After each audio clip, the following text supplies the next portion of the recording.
If a product doesn't spike glucose or add calories, it's essentially harmless for someone trying to lose weight or manage insulin resistance is a bold-faced lie.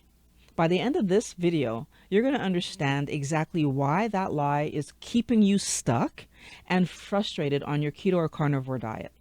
Keto and carnivore are extremely easy to do in principle. In practice, it's hard not eating the way we've been eating our entire lives. This is why keto replacements for breads and snacks are so popular.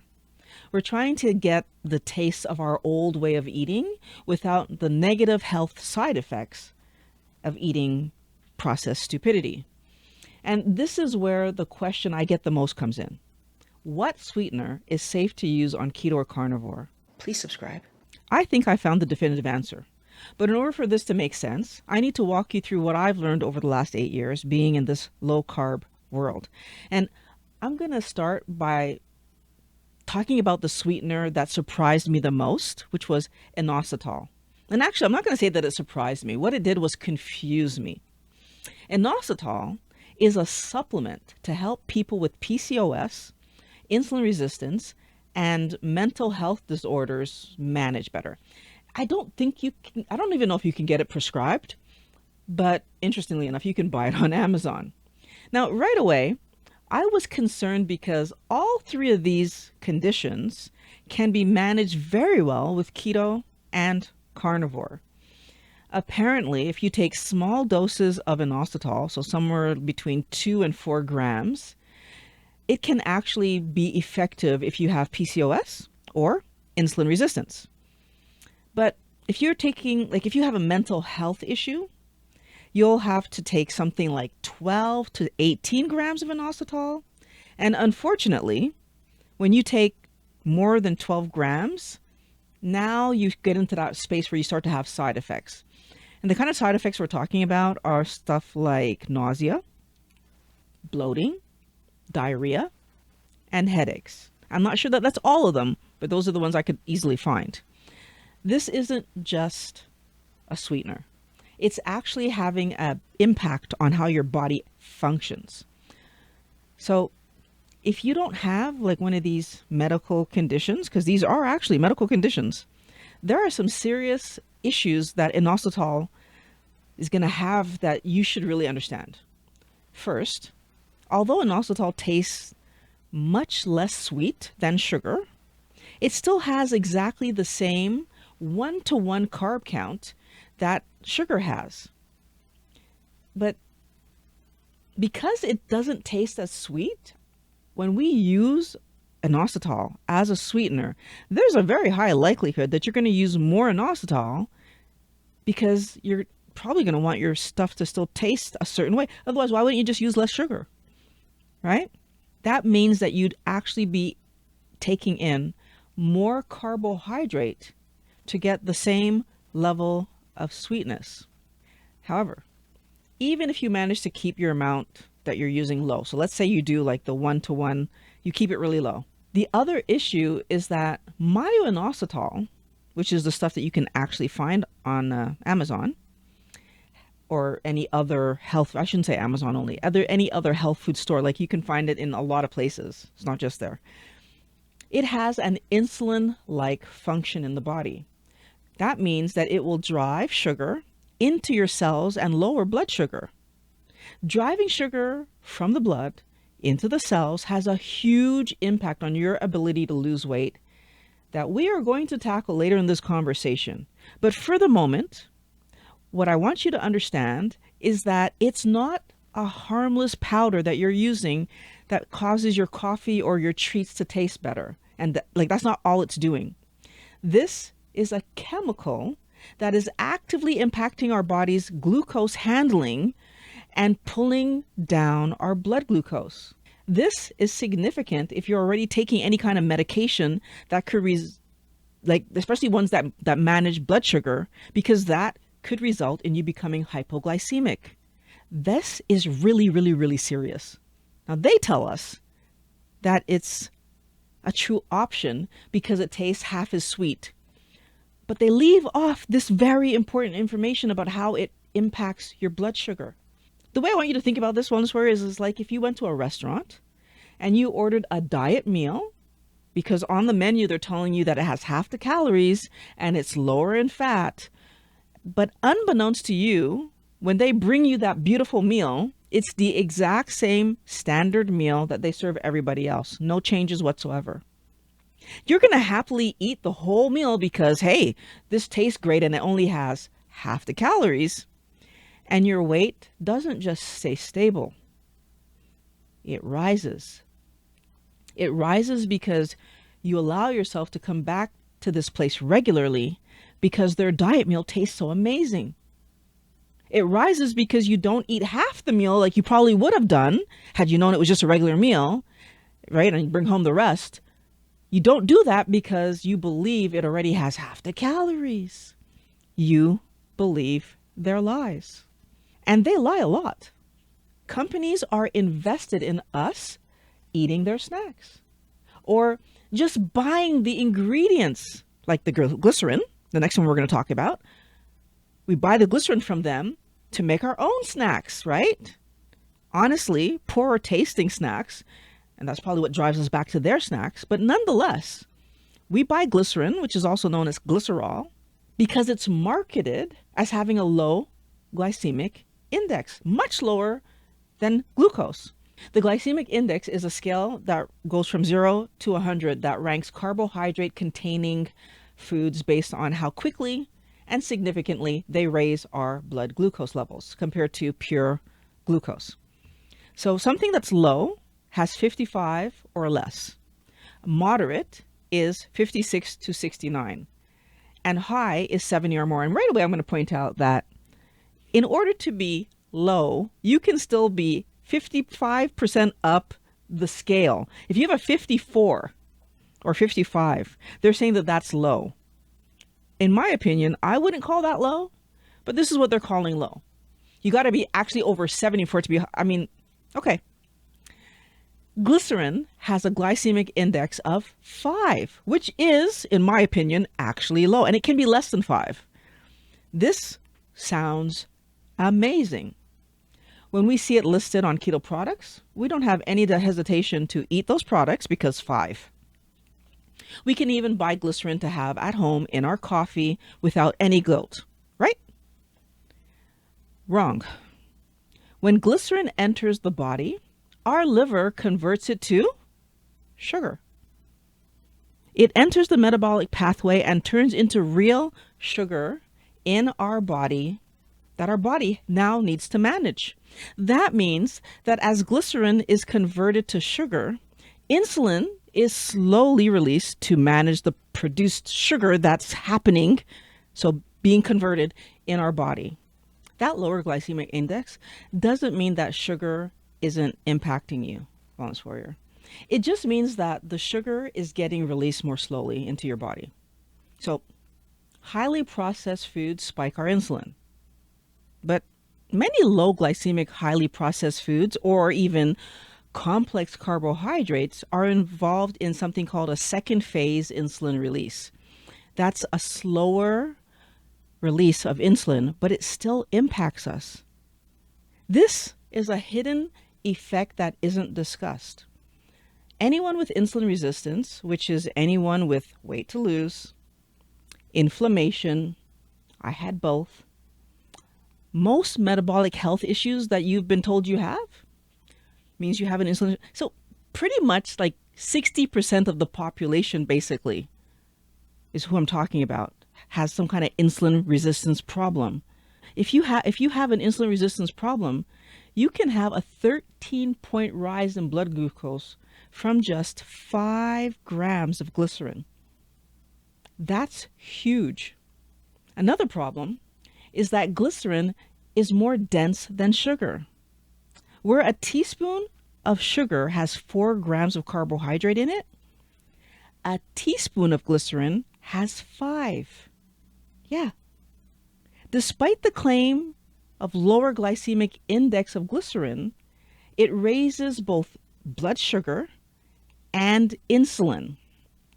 It isn't harmless when it enters our body, is what I'm trying to point out here. And the research on the chemical changes that I just ran you through aren't new. This is not new research. They've known this since 1967.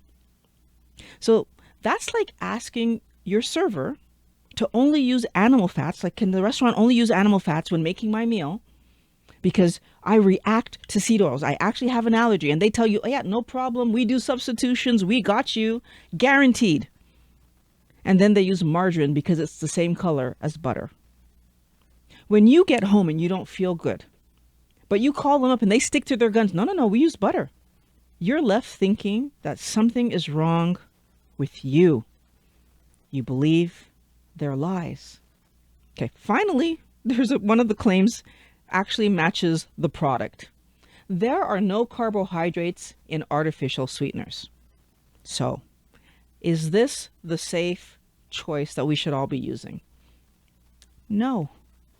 And it has nothing to do with that, artificial sweeteners can cause, is a carcinogenic thing. It has nothing to do with that. What the research actually shows is that we have a bigger insulin response to sucralose, an artificial sweetener, than to sugar. One study even showed that the insulin response was 20% higher with sucralose compared to drinking plain water, despite no glucose change in the blood levels. So basically, it really truly did not have a glucose response, still had an insulin one. This has nothing to do with glucose and everything to do with our body being smarter than we understand, Wellness Warrior. In large doses, sugar is a toxin. It only makes sense that when our body detects a toxin, it would act as quickly as possible to reduce the impact of that toxin. And the moment that sweet is detected on our tongue, our brain signals our pancreas to start releasing insulin. Yeah. This is called the cephalic phase insulin response. It happens before you swallow anything. It's like as soon as it touches your tongue, it's happening. And they've proven this by having people just swish some sweet solution and spit it out. And then they measured their insulin rise, and there was an insulin rise. This tells me that our body is on guard against sugar, despite what companies want us to believe. This should have everybody concerned, because even the sweetener with zero carbohydrate in it, that has no impact on blood glucose at all, still produces an insulin response. This is basically the restaurant telling you that the chocolate doesn't count because it's drizzled over strawberries. Do not believe their lies. Regardless of the sweetener that we choose, there's a cost. We removed sugar from our diet, we've lowered it. Right? If you're doing keto, you lowered it. If you're doing carnivore, you removed it because it was causing health problems. We're trying to keep the taste of sweet because we think we like it. Wellness Warrior. We cannot like something that we are to. That's impossible. As soon as we crave something more than we want to be healthy, we need to accept that there is a problem there. And our body is telling us that sugar is unhealthy by its extreme reactions, not only to the incoming carbohydrates, but also to the taste of sweetness. But the part that isn't getting enough attention, as I said earlier, when insulin is on, it's moving sugar from our blood into our cells. When that process is happening, our body does not have access to fat storage. That means that you can't lose weight when insulin is on.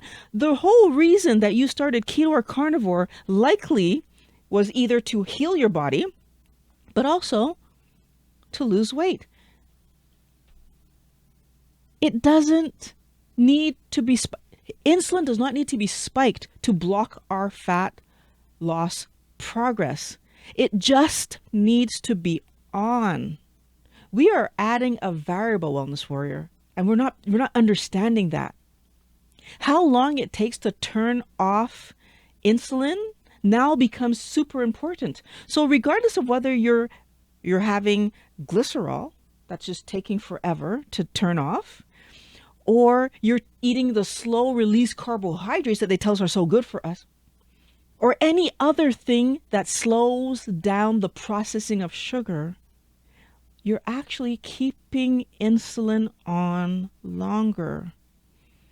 And that is dependent completely on what we are eating. Insulin spikes, which come from ultra processed foods, extremely high sugar foods, which includes fruits, starchy vegetables, white rice, and pasta, to name a few. That's not all of them, it's just a few. And of course, if we talk about sugar and candy, it's like soda and candy, are obviously moving us towards metabolic issues. These are the ones that we talk about all the time. But when insulin takes hours to clear because of the slow release of blood glucose into the body caused by glycerin, insulin is hanging around. It's there for the ride. The entire time that that's happening, glycerin is being processed, insulin is hanging around. And all of that time, you are not using fat for fuel. Wellness warrior, why did we start, right? We started keto to allow our body to use fat for fuel. We stopped eating plants altogether when we're doing carnivore because we understood that carbs were not necessary and that we would benefit from our body burning fat for fuel. And it actually does get worse than this. So like what I've said is not even, there's more. Because not only does insulin block our body from using the fat that we have stored, by pulling sugar out of my blood and storing it in cells while I simultaneously can't get access to my onboard fat, I am hungry. This is especially the case with artificial sweeteners, right? Wellness warrior, I figured this out accidentally when I was doing keto. I was doing so well. I was eating one meal a day and absolutely not hungry before supper time. I was making that 24 or 23 hours so easily. I was at goal weight and I thought I had everything figured out. And then one day it was hot and I bought a soda, a diet soda. And by mid-afternoon, I was so hungry, I ended up having supper extremely early. And I just thought it was a fluke. I said, maybe it was so hot. Maybe I was running around a lot. Maybe I made all kinds of excuses and I brushed it off. But it was a hot summer and I did it again. I was out and about and I bought a diet soda. And then by the third time that happened at home, when I was in my air conditioning and drank that diet soda because it was hot outside, I put it together. And the research backs up what I noticed in real life. That cephalic response that we have to sweet taste that causes our body to turn on insulin will trigger everybody to be hungrier than if they ate foods that did not taste sweet. That's the first point. But equally important, when our insulin rises to manage sugar and we have insulin resistance, our body tends to overcompensate. I clearly had insulin resistance still happening in my body because I was only like 4 months into keto, I was 6 months into keto, despite being at healthy weight. I was not that far in, Wellness Warrior. And so, of course, I still had insulin resistance. My body was repairing itself. Our blood sugar drops enough to trigger hormones that make us hungry. And we end up in a cycle of hunger and cravings throughout the day. We actually are hungrier, and therefore we end up eating more. And this can lead to stall, but it can also lead to regaining the weight we've lost, all because we think we like the taste of sweet. And we've been so trained, another reason, we've been so trained to solve our feelings with food. We feel sluggish and cranky in the afternoon. Oh, we're going to go and kind of give our blood sugar a boost with some kind of coffee with sugar in it, right? Or sweet tea. You guys have this thing called sweet tea. I taste it. It's ridiculous, that stuff. We think our sweetener is safe. And maybe we're even adding heavy cream to our coffee.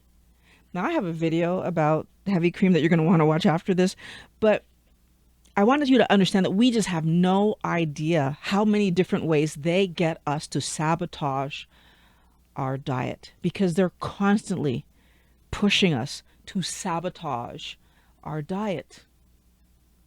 All because we believe them, Wellness Warrior. Now, I promised you a definitive answer to which sweetener is the best to use on keto and carnivore. And the answer is to believe the data and listen to our body. There is no special sweetener that slips through the cracks that can hide from the body. Every sweet taste, real or fake, triggers our brain to put the pancreas to work producing insulin. The label has no impact on what our body is going to do. And that means that the actual fix is to allow your palate to stop expecting sweet taste altogether. I hope that the explanation that I just ran through helps you to see that we need to take action if we want our health to improve. Relying on companies to find the perfect product that will trick our body actually puts fun flavors above our health. And as you can see, companies will offer us solutions, even if they're not real solutions. They're willing to lie. I don't believe for a moment that companies don't know about the research that I found, because I'm just a regular person and I was able to find the research. They have scientists working for them who know how to go through those archives, because they're not going to just repeat or experiments that were already done, right? Not unless they're trying to prove something. There's no way that I believe that they don't know about this research. As soon as you stop eating sweet foods and drinks, your taste buds will start to recalibrate. That means that real meat, fish, poultry, eggs, and salt will start tasting amazing to you again. And that means that you get to enjoy eating healthy food.